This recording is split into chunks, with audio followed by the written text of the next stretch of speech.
ဒီကနေ့တော့ဝတ်သားဟင်းလေးစချက်ပြီးဝတ်သားဟင်းချက်ဖို့အတွက်ငရုတ်သီးနဲ့ကြက်သွန်ဖြူနဲ့အရင်ထောင်းထားပါမယ်ပြီးရင်ကြက်သွန်လေးတွေပလေးလှီးထားပါမယ်ပြီးတော့ငရုတ်သီးကိုကြက်ကြက်ညက်လေးထောင်းထားပါမယ်ပြီးရင်လည်းကြက်သွန်လေးကိုစီတက်ဖို့အရင်တီးထားပါမယ်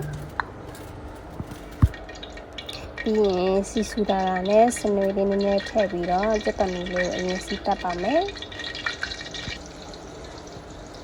ကြက်သွန်လေးအယောင်လေးလှလာပြီးဆိုရင်တော့ထောင်းထားတဲ့ခုနထောင်းထားတဲ့ငရုတ်သီးလေးကိုအရင်ထည့်ပါမယ်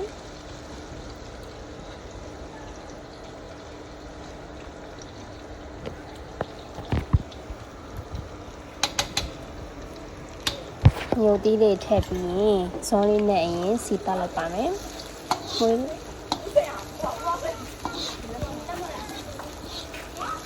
မွေးလာတဲ့ဒီအရင်စီတက်ပြီးရင်ဝတ်သားလေးကိုထည့်ပါမယ်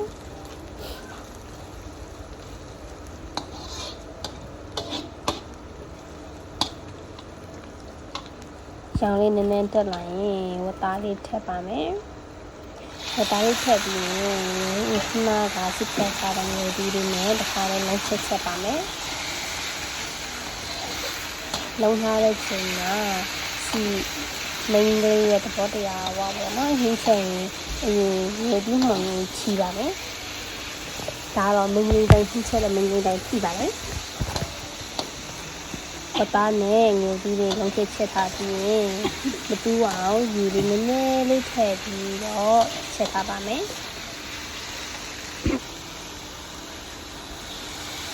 ရေလေးထည့်ထားပြီးရင်ပသားခဲကိုရတာလေးတွေနှစ်ပါမယ်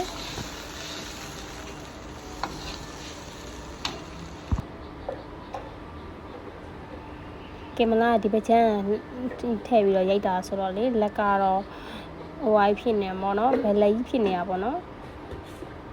အမစားထက်ချုံမုတ်ထက်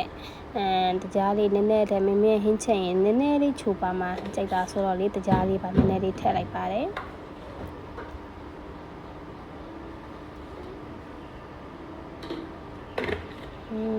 ရတာလေးနှံ့ထည့်ပြီးဆိုရင်တော့နည်းနည်းလေးပြန်မှုလိုက်ပါမယ်ချိန်ပေးသမမရှိတော့တယောက်တည်းကိုပချလေးနေပါလေပြီးရင်အိမ်ထဲမှာရှမ်းနံလေးရင်ဆင်ခူရမယ်ကျမတို့အိမ်မှာတော့မြင်းတဲ့တိုင်းပါပဲချင်မရွယ်ရှိတဲ့ရှမ်းနံလေးရှိရင်ကျမစိုက်ထားမှာမဟုတ်ပါဘူးကျမအမေစိုက်ထားတာပါ